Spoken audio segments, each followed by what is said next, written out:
Hey, what's up? I'm gonna do well, okay, I'm relatively saying a quick response because I know how long my videos get. A quick response to Richard Roy's question to me about what is a right. He made a couple of really good videos on my whole rights versus privilege or rights versus luxury or however you want to frame it on my videos on that. And they're worth watching. If you haven't seen them yet, watch them. They're good. But in the last one that he sent to me, he asked me, what do I think a right is? What is my, view of what rights are?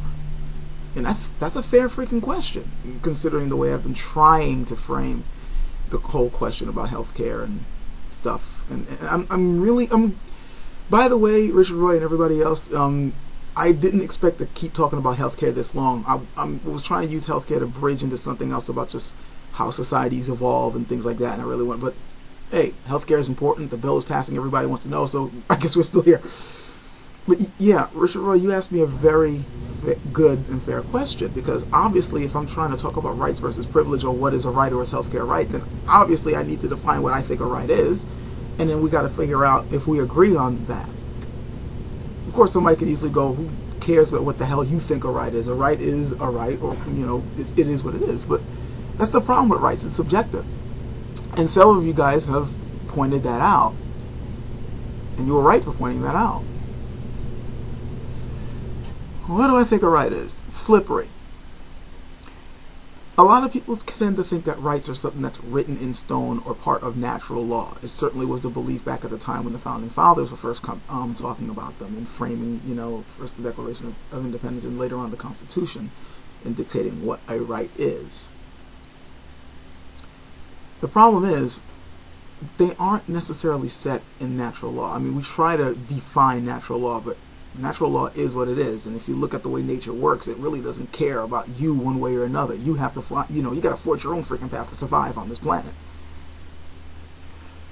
So human beings, when they're trying to come together in order to face the storm of nature and building their societies and civilizations so that the ravages of nature don't affect them nearly as much, we try to come up with laws and viewpoints and values about how we live with each other and what the ideal society is and how that society is supposed to run and how its citizens in that society function and what are their responsibilities and what's guaranteed to them.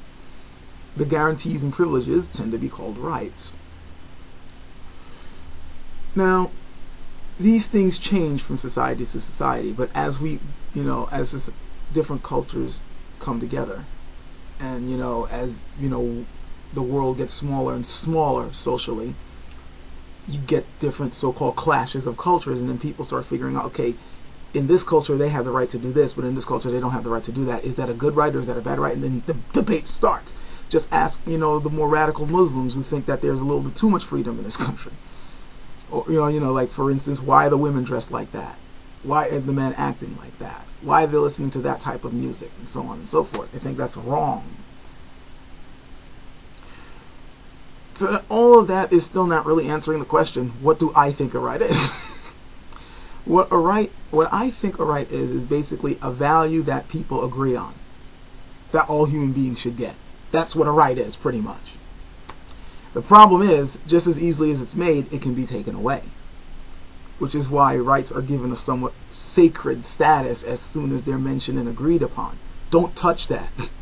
We just agreed on this. We ain't removing it. The problem is with rights that in one era or in one particular time period, we will come up with these set of rights and think that they're complete. And then years later on, as we get more and more of an understanding about ourselves and each other, we're like, okay, there's certain things missing. We were, trying to make this a fair place, but now we're realizing that these guys over here aren't exactly, equal to us. And that's not right if they're supposed to be part of our culture. So then you got to come up with more rights and more rights. Of course, one could argue that the rights that were done in the very beginning should have, encapsulated everybody.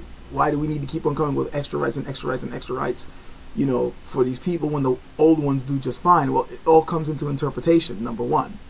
I mean, in the beginning it goes, all men are created equal, and women are going, what about us? And then men can always go, well, we meant humanity, like the way they use man in the equation of humanity. And then, of course, women can go back, yeah, but it didn't necessarily mean it at that time. How come women couldn't vote? And so on and so forth. So then you got to change the language. You got that conflict going on. And then there's just simply the fact that certain things just, don't, we don't conceive of it yet. It doesn't occur to us to think that there needs to be an extra right on the list. Now, one could argue that, well, rights are rights. Again, going with natural law. Human beings naturally have this law. We just haven't discovered that right yet. But I still think that it's something that we make up. It's a value we come up with. I mean, people could say we have a right to life. Yeah, but you throw them in nature, you're not guaranteed to live. You may have a right to life in your society. You may feel like, if I'm living in this society, I should have a right that somebody's not going to just come down and chop my head off just because of it. But again, you're making up that law for that society. Society in and of itself runs off of certain abstract laws that we make up. And in order to live with that society, we have to come up with other abstract laws and values in order to keep it going. Rights are one of them. So what I think a right is basically a particular, it's a value that we agree upon. It's a, for lack of a better word, a privilege or a benefit that you supposedly have just because you're a human being living in a human society. And it's something that we all agree that if we have this right, it will benefit all of us. It's a universal thing that all of us will be able to benefit from. And because I have it, it makes your life better. And because you have it, it makes my life better. And so on and so forth. It is supposed to promote harmony amongst all of us. That's generally what I think a right is. I hope that all that what I think a right is. I hope all that rambling, clarified it. I hope I didn't confuse the hell out of you. But I guess that then leads back into the whole healthcare thing. Should that be considered a right? Well, that's what I'm asking.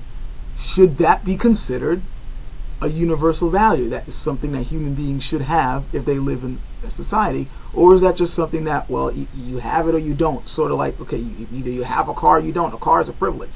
It's not a right to have a car. You don't have a right to have a car. Either you got one or you don't. You don't have a right to have, the best sneakers. You don't have a right, to have, the greatest t-shirt in the world. You don't have, the right to have, all the extra niceties of life. It's just the basics, that you supposedly have a right to in society. The basic things that if you have them, you can pretty much live. Well, I'm asking, should healthcare be considered that?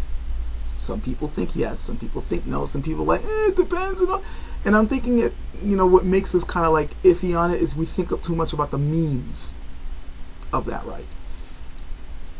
The means is very important. I mean, in the beginning, I want people to forget means, just to go back to basics of, don't you think, forget about how we're going to implement it. Just ask yourself, is this something you think people should have? Not like something that, it's okay for this person to have it, but not this person to have it. Is it okay, is this something that is a basic building block people should have? If so, then we can talk about means. Now, the argument going on these days is that the means is faulty. And I'm not going to say no. I know there's a problem with forcing people to accept something that they may not want or may not want to contribute to. Of course, me being the devious little guy that I am, I would of course ask, what's the motivation of people not wanting to chip in? And would that selfish nature itself dictate something that would go against society at large? Because everybody needs to be willing to pitch in order for the society to function. And if you suddenly see a marked interest in not wanting to contribute, does that mean that there's a problem? These are the type of questions that I think people should be asking themselves, which is why I try to frame them the way I do. It's not because I'm trying to come up with absolute or quick answers. It's because I want people to think about the answers they're about to give and think about the current situation we're in. Is this current situation really the best thing? And also I want people, as they're asking this question, to start asking, questioning the ideals that they have and whether those ideals will actually fit the time period or the people that we're dealing with. Because I can tell you one thing, like, again, I've said this a million times before, anarchism has some, to me, great ideas. Don't know if you can implement them now with the people we're dealing with. A lot of stuff in libertarian views. Great ideas. Don't know if all of them will be able to fit in the particular people that we're dealing with, especially since right now in this country we're dealing with people who are trying to mix cross and flag. And libertarians don't like that. You see what I mean? It's like there's this, you got to deal with all these different things going on. Like what system, see now I'm going into a different topic. It's like what system kind of works for right now before we transition to another one that would probably be better off for everyone else? Or should we just simply come up with that great best system and just deal with the growing pains as it goes on? That's another question to ask. And that of course ties into rights, because with each system you come up with, the system of society, you have to define what the rights are of the people in there, or whether they have them at all. These are tough questions. Very tough questions, but it's the type of questions that people in society should be considering and pondering. Because if they aren't going to do it, you're letting them do it. And I know you guys don't seem to like them right now from the comments I'm getting. So start asking these questions. Later.